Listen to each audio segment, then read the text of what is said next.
Okay, welcome back. Ben Olaya joins us now. Good morning, Ben. Good morning, Celia, and always good to be here on Slam. On a Friday. Are you Slam or Salam? Salam. Okay, Slam or Slam. It's nice to be here. Thanks I had for to coming beat a lot back. of traffic I to know. be here. You're on the road. So imagine that it's the weekend of the wedding of one of our kind, one of the anchors of this program. You have to say that, right? Osinokona Akpan, we're wishing you well. We are with you. If we are not there physically, we are there in spirit. Ben, but you know you don't have a choice. You just have to be there. No, physically I will be there. Okay. On Saturday I will be there. I couldn't make it during the traditional wedding, but I saw the pretty pictures that were posted by Toby Emmanuel, who used to be a colleague of ours way back at Sports Day, and we were very, very... Okay, So we'll wait for Metro Fab to see details of that. So you'll be there definitely on Saturday. Yeah, that's the way it's Absolutely. okay. Okay, Yeah, now we're talking about Jose Mourinho, Zlatan, and what they did against Saint Etienne. Jose Mourinho was a bit furious, you know, because what happened in the first half. How can you have an opponent having about 11 shots? But they're just lucky to get into the dressing room without conceding more. This is what he had to say. He says, in the first half, we played so bad, and we managed to finish it winning 1-0 when we don't deserve it. It was down to lack of concentration. I had the feeling immediately in the dressing room it was too noisy, too funny, too relaxed. That's the kind of players you have. So you should know that. Then my assistant had the feeling in the warm-up with some of the players not really focused on getting the right adrenaline in their bodies. So he wasn't happy. But then someone had a pep talk with them, and second half the players didn't have the choice than to come out firing, and they were able to win that game 3-0. Also, coming from Zlatan, he says, every time I have played against Saint Etienne with hard work, there's been a couple of goals. I've scored a couple of goals tonight, and hopefully I can do the same next week. Can you imagine? 17 goals. 17 goals against one team. I mean, that's his favorite side, and there's no doubt about it. And for Zlatan Ibrahimovic, before I get your thoughts, Ben, Zlatan at 35, his record is incredible. Impeccable. It's incredible stuff. I mean, from 2011 to date, let's just have a look at his goal return since 2011 in all competitions. For AC Milan, that was in the 2011-2012 season, he scored 35 goals. That's massive. For PSG, the following season, he scored 35, 41, 30, and 50 last year when he was 34, and when people thought he's getting on a beat now, and he can't perform. Then he says, okay, I'm coming to Manchester United, the most competitive league in the world, and he's on 23 goals already with a lot of games still left to be played. I mean, how would you rate Zlatan Ibrahimovic? I mean, in terms of, I don't want to say of all time, I mean, the greatest goal scorers of all time, but surely you rate him really highly. Fantastic. With his height, is like the Kano of Nigeria. And then in Africa, I like to rate him alongside George Weah of Liberia. You win everything for the world or for your club side. You don't win anything for your country. That is how beautiful, that is how fantastic he is. I mean, we know where he plays for his country, but every club he has played for, he's been delivering goals, yeah. At his country level, he's been below par, according to one of us. Maybe when you don't have, when you say he's been below par, or you don't really have the stars to actually you don't step have up the to stars him. to It's more support like him. George Opong of Liberia was quite fantastic. Yeah. The same. I mean, I wish George Opong won the Footballer of the Year for FIFA All Player of the Year.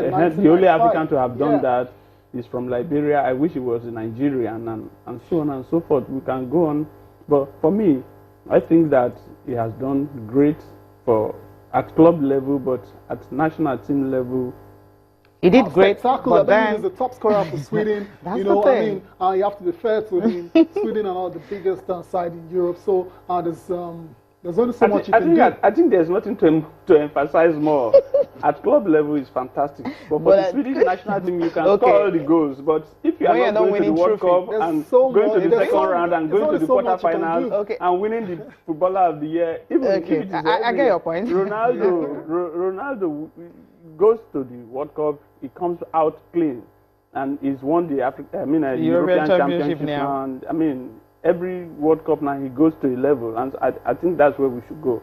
But he's a fantastic player. I'm not taking anything out of him. I respect him. Fantastic player, especially for his height that's why I compared him first with the Kanu. Nwankwo Kanu, because it's not every time you see a fantastic striker with such a height and doing so good. At a point, they say our own Nwankwo Kanu had the largest boots in the world, and the way he dribbles the ball, people wonder whether it's the same legs that, I mean, I think we should appreciate Zlatan Ibrahimovic. Great one. Okay, we'll take a look at tweets coming from some of the players now, starting with Ander Herrera, when he says, first step, they've made the first step, and of course, still a lot to play for in the away game. And also, Manchester United, the praise for Zlatan Ibrahimovic. Well, they are not coming almost straight now to the Champions League. We know we're actually waiting for the press conference of Arsene Wenger, what he was saying concerning, after that 5-1 loss. I'm sorry, Ben, I had to bring it up here. Before you react, you know what? We'll listen to that edgy. Was it edgy or very funny?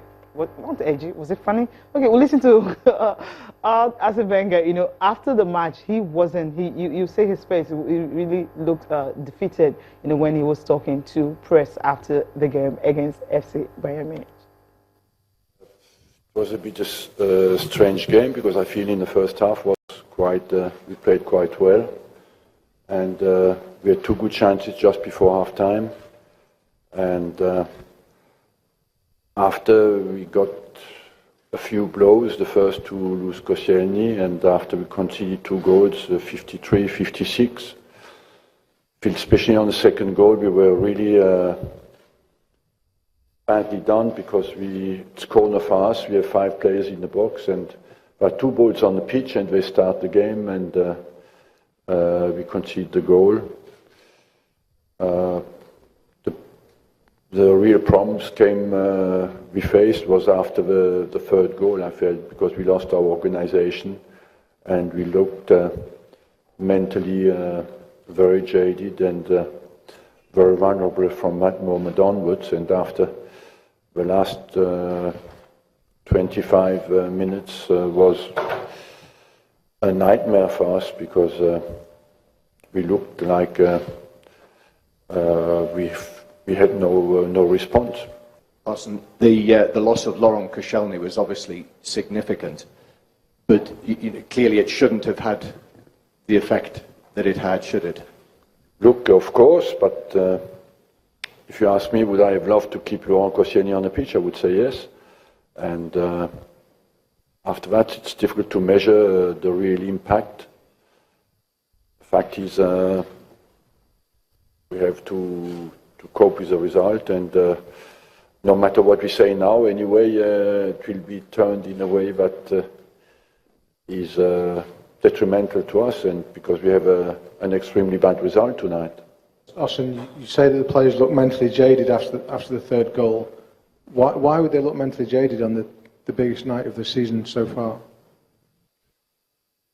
Look, because I think 2 goals was difficult to swallow for 53, 56.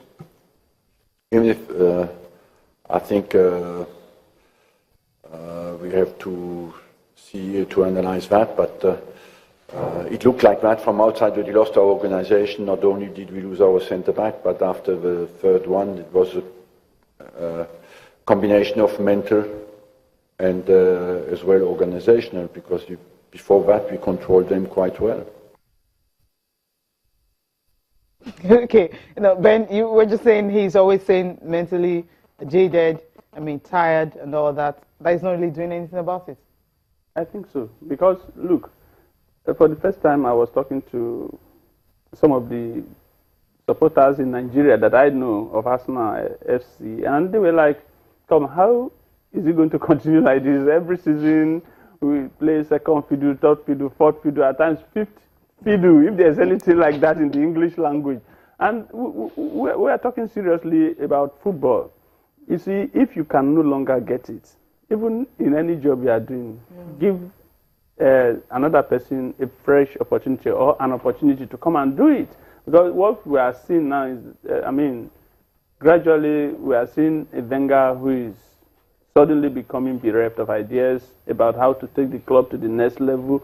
We saw how PSG demolished Barcelona, and I listened to one of our kinds on the radio program, Larry Zamoji, giving me fresh options about new options about footballing. And I've never had some of the words that he mentioned on the program about new tactics that have come up, about how to stop Messi from moving, about how to stop other players from moving. I was taken away. And so if Wenger cannot do that, give Arsenal and their supporters time for peace and let there be a revolution, a new beginning. I don't want to use the word change. Okay, okay, you want Wenger out. Okay, he's one of those preachers. Don't want Wenger out. But without so long. Yeah, I mean, is that you know that Majek Fashek song? Yeah, it's correct. So he's one of those preachers who is saying Wenger out. 2-year contract on the table. Yeah, he is not signing it. He hasn't signed it. Yeah, but I think he said he's going. I think he should go. Yeah. Okay, he should go at the end of this season. I think he should become. I think he should become the football director. I mean, Sir Alex Ferguson is always by Man U side, and people are saying the Alex Ferguson years are not the same with Professor Arsene Wenger, as they like to call him. If he wants to go to the London Stock Exchange, fantastic for him. Okay. So I think that it should come down to the reality of the fact that he's not getting results, and younger boys are coming behind him and getting results, and even insulting him. Some of them are even calling him master. What is it again? Ben, but you've got support here on Twitter. Okay. Shane Oni-Paul says Wenger has lost ideas and ideas to run the team. He should just humbly give way and swallow his pride and move on. At 67, I think he's done great. He's won the UEFA Cup for Arsenal. He's won several, 1 or 2 league championships. He's won FA Cups. He's won whatever it is to win. Move on. It is not because you answer Arsenal. You are not Arsenal. Arsenal is bigger. Outside England, the biggest fan base of Arsenal, as we are told, and globally, is in Nigeria. And so some of us are pained when it happens that we are not getting results, and the Chelseas, the Man U's, even if they are sister or they are above or behind, they are giving you stories and they are insulting and yabbing you. We need a change. I don't want to use that word change. We need a new beginning. Because if you go to the market and you want to buy banana now, they say banana used to be 50 naira and it's now 150, and you say, let's change. Because I don't want change. I want a new start, a fresh start, a fresh face for Arsenal. Okay. The one. Okay. The point is it's noted. Made. It's noted, right? Okay. Arsene Wenger wasn't the only one that was talking after the game. Carlo Ancelotti also still has something to say, Tayo? Yeah, Carlo Ancelotti, I mean, when your team wins by 5 goals to 1, you imagine, for obvious reasons, you'd be a very happy man. Let's listen to the post-match thoughts of Carlo Ancelotti after Bayern defeated Arsenal by 5 goals to 1. It was a good game. I think that we started well. After that, Arsenal were able to equalize the game. We had a little problem at the end of the first half. But second half, the spirit was good. Played fantastic football with intensity, with balance, and everything was okay. It's only the first half. The first half was good, and then we had to play the second half in London. I think that the game was tough the first half because when they equalized the game, they had the opportunity to score the second goal. And Arsenal is a dangerous team, a ball in counter-attack. And we had problems. So after that, I think that physically, the second half, we played with real intensity. Physically, we were really good.